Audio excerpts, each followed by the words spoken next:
कि जब झारिलू तू बार यारी ताहारा ऊपर खिल पड़ल बा ये जान हो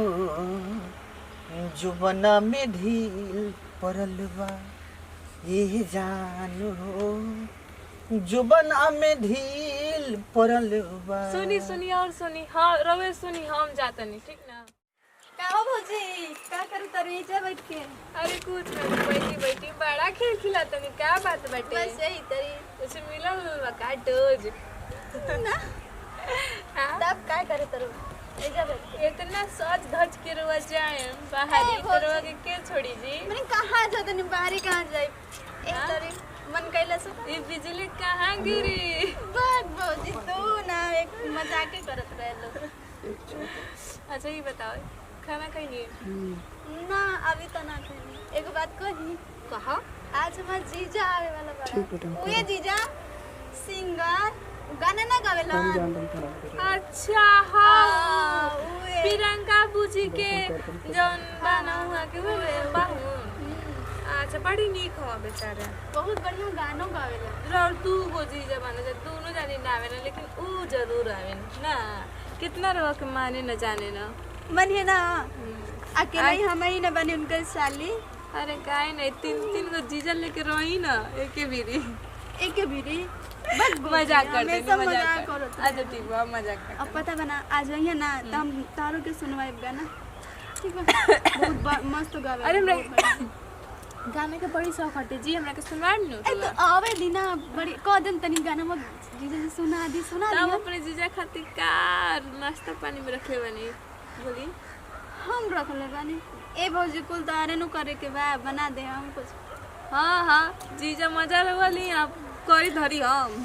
मने तो का हो जाए भौजी नु हो तू बना देबू तो का हो जाए मैं पता बना कि हमरा कुल ना आवेला हम बढ़िया ना फ्रिजवा में पेड़ा बाटे देसीला पेड़ा हटे दे दे मुझे पानी पिए ठीक नु बाकी खाना का बनल बाटे वैसे भी हमने के घरे खाना हमेशा एक्स्ट्रा बनेला का बनेलो आज बनैले बानी रवा के त अभी तकले चेते होई ना कि जाके तनी दू कर खाई कि ना खाई जान दो भौजी जी जा जी है ना तो संग बैठ के खा ले यही से ना ए पूछी सुनी ना अब बता और झुगुरिया वो काहे खातिर लड़त रहली आ बे कोको तो उहे काम है बा हमेशा जेकरा पावली ओकरा से झगड़ा लड़ाई करत रहली ओकर लड़कीया प्रिया ना जाने लो कितना एने के बातों ने करत रहले चुगल खोरिया जैसन माई रही वैसन ही ना बेटी रही। सही कहलू हो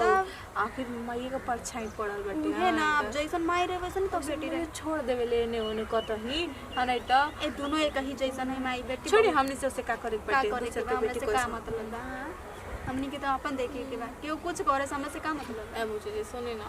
जाई ना हम सड़े ले ले हमरा मन ना करते जाए खातिर जाई ना दिले बानी जन अरिया से खातिर। अरे भौजी इतना प्यार से बोलो तो एकदम ले आई बिल्कुल जाके ले आई अभी चाहिए का अरे जाई जन सजिया के पहिने के बाटे ठीक बा अले बाप रे बाप इनकरो बचपना ना गइल हे भगवान अच्छे घर में इनकरो को भेजिए जैसे हम घर में आइल बानी बानी जी बात क्या हो बुझा था कि पाहुन आ गए का अरे आई साहब के ऊपर है बटे अरे सोचत का वाली अपने घर हटे जी पाहुन आई ठीक है भाव तो इनका खड़ा हो के मार सोचत है बुझा था कि पहली बार आओ तुम गजब हाल बाटे। अरे जीजा जी गोड़ लगा तनी खुश रह तब और सब ठीक है बा घूमते फिरते आ कोई नहीं है तब दीदिया कैसन भैया दीदियो ठीक है भैया। हाँ तब और सब बताई चली बैठी चल के हुने अब बताओ कबे के बोलैले वाली पाहुन के छतवा पे आई बताओ अहिनी ना अभिले बुझा था तेनो कि जीजा साली अपने में मजाक करे में लागल बनी जा हां चलो अब बड़ हो के ना तो हम ही जाते ना तो कहीं जाके अइली ना। ए जीजा जी एक गौरी सुनाई ना बहुत बढ़िया लगा था सुनाई ना गौरी सुनावे का तो सुना दे हाँ लेकिन का बाद में हमारा कई मत कहियो कि जीजा हमार कोनो नतीजा ना छोड़ल ऐसने गाना गा दिहल कि ओह गाना के केहू दीवाने नहीं खे बात जीजा कैसन बात करनी सुना एम कह खती सुन सुनी ना भौजी हाँ। केहू दीवाना होके चाहे ना होके हम तो भाई दीवाना बनी रहा गाना के हमरा तो बहुते मस्त कहिया से लागेला रहुआ इतना फैन हो गई नी जी अरे इतना अच्छा गावेलन तो केहू तनी मनी हल्का फुल्का गाई ना, लेकिन तोहलो के मन तो रखई के न पड़ी। गाई ठीक है। सुनाई सुनाई कन्या कि जब झारिलू तू बार यारी ताहारा ऊपर खिल पड़ल बा ए जान हो जुबना में ढील पड़ल बा ए जान हो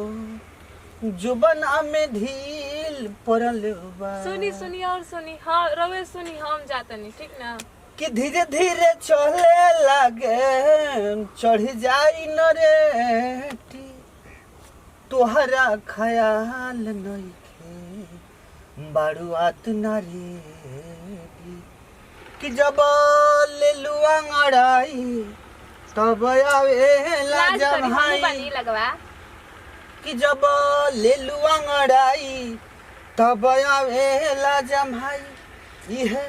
देखी देखी मन धन खिल पड़ल बा ये जान हो जुबना में ढी पड़ल बा ये जान हो जुबना में ढील पड़ल बा। अब तू गाओ तो हलो गाओ। जीजा ये कौन गाना है? अरे आज के जुग के नया क्वालिटी वाला गीत है, गीत एक से गीत आता है, आप लोग भी कुछ गाइए। हम तो आज ले ये गाना सुनबे ना कनी ई कौन गाना है भाई बजी तू सुन ले बड़ो ये गाना रवे नु पसंद करतनी रहो करी पता ना जीजा कैसन गाना गा देलन अरे तो कर से केहू देखत त केहू सुनत घबरत गया तना माने कि वो सुनत नहीं कि तो कुछ होगा दे सुनते अरे तो कहे का मतलब है कि रउआ मजा की है नु हई ई रहती कि बाई भी है तो हम काहे के हम हमरा नहीं के कि केहू के सामने कोई सुनो गाना गा देब। बात तो सही बा ए जान हो ओढ़नी के कोर भी जलवा हां देखी तुम बहुत बड़ा अच्छा गावेले कि जब भेटो ही न कोइल तो लव कला से का भइल अजब हाथे न लहलता छौकाला से का भइल ऐसे तो डाढ़ पात फार के फुलाइल होके अजब दहवे न लहलता छौकाला से का होइल। बहुत सुंदर गीत वाह, गवली। कितना अगर हमरा अच्छा भी कहानी ना मैं बहुत जी बहुत दो चार सौ रही तो इनाम दे देती, लेकिन हम आ जाइए के चल देते कंगाले बनी काजी जान लो। कंगाले बनी का